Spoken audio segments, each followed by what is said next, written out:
भाई किसी ने सही कहा है, अधूरा ज्ञान खतराए जान। यानी कंप्लीट इंफॉर्मेशन जितनी तेजी से आपके करियर को सही दिशा में ले जाती है, आधी अधूरी जानकारी उतनी ही तेजी से आपको गड्ढे में ले जाती है। नेटवर्क मार्केटिंग एक्चुअल में वो ट्रेन है जो कि गरीबपुर से अमीरपुर जाती है और पिछले कई दशकों से लगातार जा रही है। लाखों लोगों को आज तक उनकी मंजिल पे पहुंचा भी चुकी है। और अगर आप ये वीडियो देख रहे हो तो इस बात की पूरी संभावना है कि कहीं ना कहीं आप भी इस ट्रेन का टिकट कटवा चुके हो। आप सबको मेरी तरफ से हार्दिक बधाई।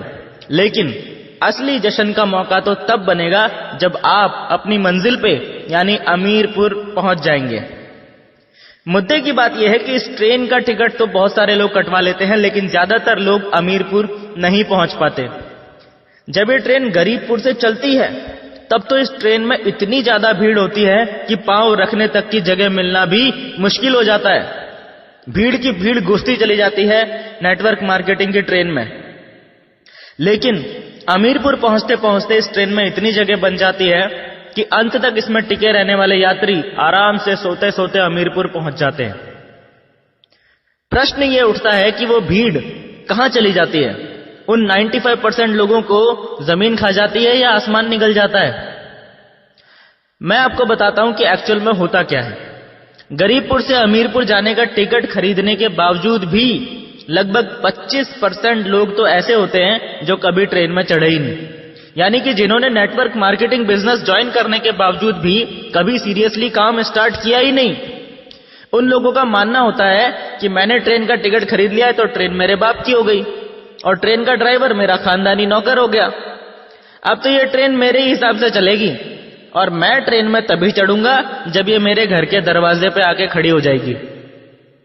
ऐसा कहीं होता है क्या? अगर कोई ट्रेन का टिकट खरीदने के बाद ऐसा सोचता है कि मैं तो ट्रेन में तभी चढ़ूंगा जब ये मेरे घर के दरवाजे पे आके खड़ी हो जाएगी, तो ऐसे व्यक्ति को आप क्या कहेंगे? बताने की जरूरत नहीं है, सभी जानते हैं। लेकिन फिर भी बहुत से लोग नेटवर्क मार्केटिंग बिजनेस में यही गलती करते हैं, कभी घर से निकलते ही नहीं।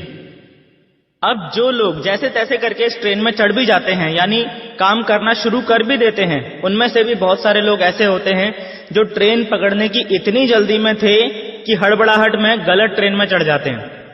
यानी कि नेटवर्क मार्केटिंग के नाम पे कुछ भी करने लग जाते हैं मार्केट में। तरह तरह की ऊल जुलूल कंपनियों के झांसे में आके अमीरपुर जाने वाली ट्रेन की जगह फकीरपुर जाने वाली ट्रेन में चढ़ जाते हैं। खुद तो गलत ट्रेन में चढ़ी गए होते हैं, दूसरों को भी हाथ पकड़ के उस गलत ट्रेन में चढ़ा देते हैं और आखिर में हाथ में रह जाते हैं वही ढाक के 3 पात। इनकी गलती ये नहीं है कि ये लोग गलत ट्रेन में चढ़ गए, बल्कि इनकी गलती ये है कि सही ट्रेन कौन सी है, इन्होंने इसकी प्रॉपर जानकारी नहीं ली। अगर आपको ये पता है कि सही ट्रेन कौन सी है तो चाहे गलत ट्रेनें 50 खड़ी हों, आप उनमें नहीं चढ़ोगे। और अगर आपको पता ही नहीं है कि सही ट्रेन कौन सी है तो आपको सभी ट्रेन सही लगेंगी और जो आपको सामने सबसे पहले दिखाई देगी आप उसी में चढ़ जाओगे। और ऐसा ही आज की डेट में हो रहा है हजारों लोगों के साथ। सही ट्रेनों की संख्या है लगभग 50 तो गलत ट्रेनों की संख्या है 5000। ऐसे में जरूरी है कि आपके पास डायरेक्ट सेलिंग या नेटवर्क मार्केटिंग इंडस्ट्री को लेकर जो गवर्नमेंट के द्वारा गाइडलाइंस दी गई हैं, उन गाइडलाइंस की पूरी जानकारी आपके पास हो, ताकि आप रियल और फेक नेटवर्क मार्केटिंग कंपनीज में अंतर आसानी से समझ पाएं। वैसे तो इन गाइडलाइंस के बारे में आपको गूगल पे पूरी जानकारी मिल जाएगी, फिर भी यदि आप लोग गाइडलाइंस के ऊपर एक डिटेल्ड वीडियो चाहते हैं तो नीचे कमेंट बॉक्स में जी टाइप कर दो जल्दी से, ताकि मुझे भी पता चल सके कि आपको एक्चुअल में इस टॉपिक पे वीडियो चाहिए। आपको आज की मार्केट सिचुएशन के बारे में जानकर आश्चर्य होगा कि मार्केट में आज की डेट में जितने भी नेटवर्कर्स काम कर रहे हैं और अपना जीवन बदलने के लिए दिन रात कड़ी मेहनत कर रहे हैं, उनमें से लगभग 70% लोग गलत ट्रेन में चढ़े हुए हैं। मात्र 30% ही सही ट्रेनें पकड़कर आगे बढ़ रहे हैं। पर इससे भी बड़ी और गंभीर समझने लायक बात यह है कि इनमें से भी बहुत सारे लोग, इन 30% में से भी बहुत सारे लोग सही ट्रेन में चढ़ने के बावजूद भी अमीरपुर नहीं पहुंच पाते हैं। इसका कारण यह है कि गरीबपुर से अमीरपुर जाने वाली ट्रेन कई जगहों पे यानी कई स्टेशंस पे रुक के अमीरपुर जाती है। और ये सभी लोग इनमें से ही किसी ना किसी स्टेशन पे ट्रेन से उतर जाते हैं, इसीलिए ये लोग कभी भी अमीरपुर नहीं पहुंच पाते। वैसे तो छोटे मोटे सैकड़ों स्टेशन हैं जो गरीबपुर से अमीरपुर के बीच में आते हैं, पर इनमें से 5 ऐसे बड़े स्टेशन हैं जहां पे सबसे ज्यादा लोग इस ट्रेन से उतर जाते हैं और कभी अमीरपुर नहीं पहुंच पाते। सबसे पहला स्टेशन आता है भयनगर। जिनके मन में भय होता है किसी भी प्रकार का, वो सारे लोग इस स्टेशन पे ही उतर जाते हैं। असफलता का भय, ठुकराए जाने का भय, कंपनी बंद हो जाने का भय, नौकरी छूट जाने का भय, परिवार वालों और करीबियों के विरोध का भय और इसी प्रकार के ना जाने कितने भय हम अपने मन में पाले रहते हैं। ये भय आपकी सफलता का सबसे बड़ा दुश्मन होता है और आपके असली व्यक्तित्व को खुल के लोगों के सामने आने नहीं देता। एक बार आप इस स्टेशन से आगे निकल जाते हैं और अमीरपुर जाने वाली ट्रेन से उतरते नहीं हैं, तो अगला जो स्टेशन आता है जहां पे अधिकतर लोग ट्रेन से उतर जाते हैं वो है संदेहपुरी। संदेह यानी डाउट या शक ऐसी बीमारी है जिसका इस दुनिया में कोई इलाज नहीं है। संदेह सीधा आपकी बुद्धि पर अटैक करता है और आपकी सोचने, समझने और डिसीजन लेने की क्षमता को खत्म कर देता है। डाउट कभी भी आ सकता है, डाउट किसी पे भी हो सकता है, कंपनी पे, प्रोडक्ट्स पे, सिस्टम पे, अपलाइन पे, किसी पे भी। इस डाउट को सिर्फ एक ही तरीके से रोका जा सकता है और वो तरीका है विश्वास करना। विश्वास करना अपनी कंपनी पे, विश्वास करना अपने प्रोडक्ट्स पे, विश्वास करना अपने सिस्टम पे और अपलाइंस पे। अगर आप में विश्वास है तो आप संदेहपुरी स्टेशन से भी बच जाएंगे और आगे निकल जाएंगे।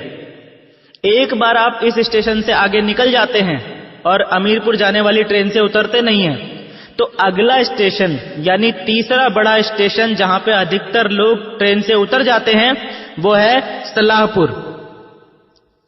जी हां, आपने भय पे जीत हासिल कर ली, आपने संदेह पे जीत हासिल कर ली। अब आपको उन लोगों से बचना है जो आपको फालतू सलाह देकर आपके रास्ते से भटकाने की कोशिश करते हैं।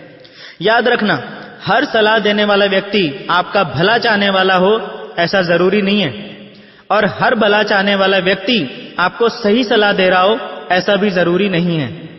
इसीलिए ये सलाहपुर स्टेशन सबसे खतरनाक स्टेशनों में से एक है। अगर आपने सही सलाह को छोड़ दिया और गलत सलाह को मान लिया तो आपका सफर वहीं खत्म हो जाएगा। ज्यादातर लोगों के साथ समस्या यह है कि उन्हें समझ ही नहीं आता है कि कौन उन्हें सही गाइड कर रहा है और कौन उन्हें मिसगाइड कर रहा है। जरूरी नहीं है कि चिकनी चुपड़ी बातें करने वाला आपका भला चाहने वाला ही हो और कड़वी बातें करने वाला आपका बुरा चाहने वाला ही हो। एक सिंपल सा लॉजिक देता हूं आपको, जिससे कि आपको आज के बाद ये अंडरस्टैंड करना आसान हो जाएगा कि कौन आपको सही सलाह दे रहा है और कौन आपको गलत सलाह दे रहा है। हर वो व्यक्ति जो नेटवर्क मार्केटिंग बिजनेस में एक्सपर्ट है, और आप जहां भी, जिस भी कंपनी में, जिस भी पोजीशन में हो, आपकी ग्रोथ से अगर उस व्यक्ति को इनकम हो रही है, आपकी टीम बढ़ने से अगर उसका बिजनेस भी बढ़ रहा है, तो समझ लो कि वो आपको सही सलाह दे रहा है। लेकिन अगर कोई व्यक्ति आपको सलाह तो दे रहा है लेकिन उसका खुद नेटवर्क मार्केटिंग में कोई एक्सपीरियंस नहीं है, जैसे आपके बहुत सारे फ्रेंड्स होंगे, आपके बहुत सारे रिलेटिव्स होंगे, आपके पेरेंट्स होंगे, ये सब लोग चाहते तो आपका भला है पर नेटवर्क मार्केटिंग के बारे में आपको सही सलाह नहीं दे सकते। इसीलिए टेक्निकली इनकी सलाह पे चलना आपके नेटवर्क मार्केटिंग करियर के लिए घातक सिद्ध हो सकता है। दूसरे वो लोग जो आपको सलाह तो देते हैं और वो लोग नेटवर्क मार्केटिंग के एक्सपर्ट भी होते हैं, लेकिन उनके द्वारा दी गई सलाह के अंदर एक हिडन कमांड छुपी होती है। यानी कि वो लोग डायरेक्टली आपको आपका रास्ता बदलने के लिए नहीं बोलते, लेकिन उनकी मंशा यानी इंटेंशन यही होती है कि आप अपना रास्ता बदल के उनके साथ उनकी कंपनी में शामिल हो जाएं।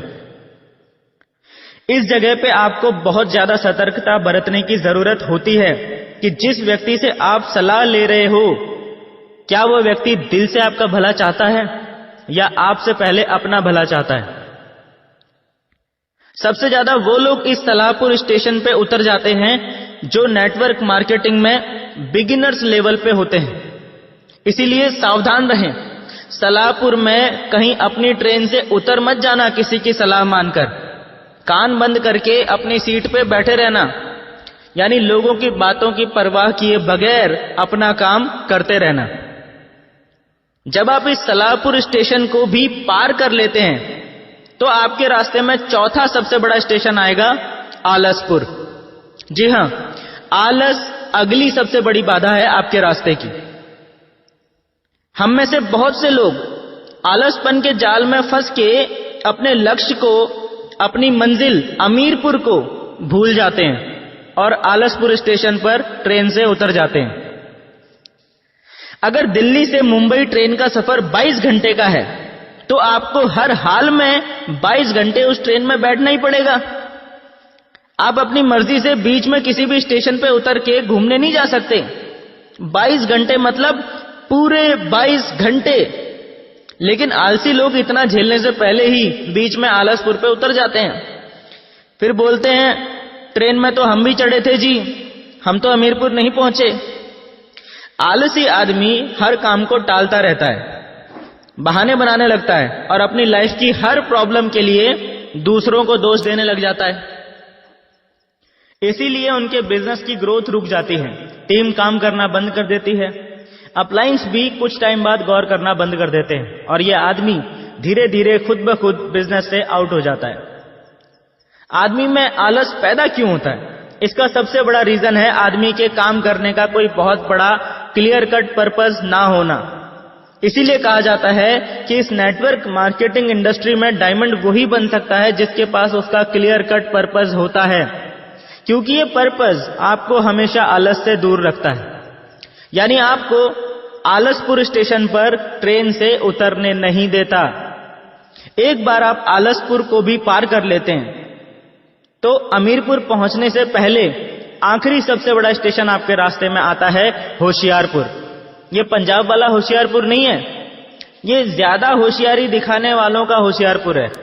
अपने आप को सबसे सयाना समझने वाले, सबसे ज्यादा नॉलेजफुल समझने वाले, अपने को ही समझदार दूसरों को बेवकूफ समझने वाले, अपना उल्लू सीधा करने की कोशिश करने वाले, मुंह में राम बगल में छुरी वाले, दूसरों के हितों को दरकिनार करने वाले, नियमों को तोड़ना अपनी शान समझने वाले, हर काम में शॉर्टकट तलाशने वाले, दूसरों के सर पर पैर रखकर सफल होने की कोशिश करने वाले, इस तरह के सभी लोगों का सफर इस स्टेशन पे आके खत्म हो जाता है, क्योंकि इनके अंदर बीमारी होती है अपना दिमाग लड़ाने की और अपने आप को अपने अपलाइन से ज्यादा स्मार्ट साबित करने की।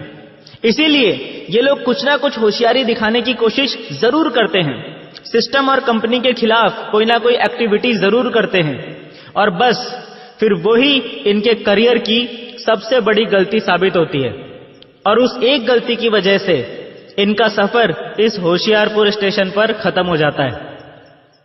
सिर्फ कुछ लोग यानी कि मात्र 1% लोग ही इस 5वें स्टेशन को पार करने के बाद ट्रेन में बसते हैं और बाकी 99% लोग कभी भी ये नहीं बोलते कि मेरी गलती थी, मुझ में ही कमी थी।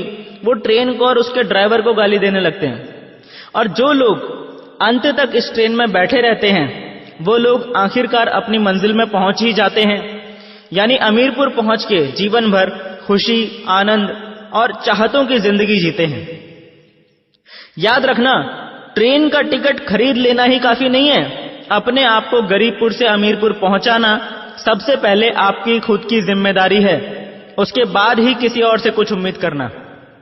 एक सवाल के साथ इस वीडियो को एंड कर रहा हूं, जिसे ये सवाल समझ में आ गया उसे इस पूरी वीडियो का मैसेज भी समझ में आ जाएगा। अपने दिमाग पे थोड़ा सा जोर डाल के सवाल का जवाब नीचे कमेंट बॉक्स में जरूर देना। सही जवाब देने वालों का नाम अगली वीडियो में जरूर आएगा। अब सवाल सुनो। एक बार एक जगह पे रेस आयोजित हो रही थी। रेस जीतने वाले को 1 करोड़ रुपए का इनाम मिलने की घोषणा की जाती है। उस रेस में 3 लोगों ने पार्टिसिपेट किया, मिस्टर ए, मिस्टर बी और मिस्टर सी।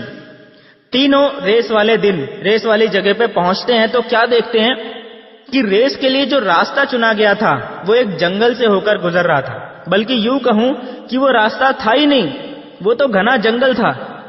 और चैलेंज ये था कि कि जो व्यक्ति सबसे पहले इस जंगल को पार करके दूसरी तरफ पहुंच जाएगा वो विजेता बन जाएगा।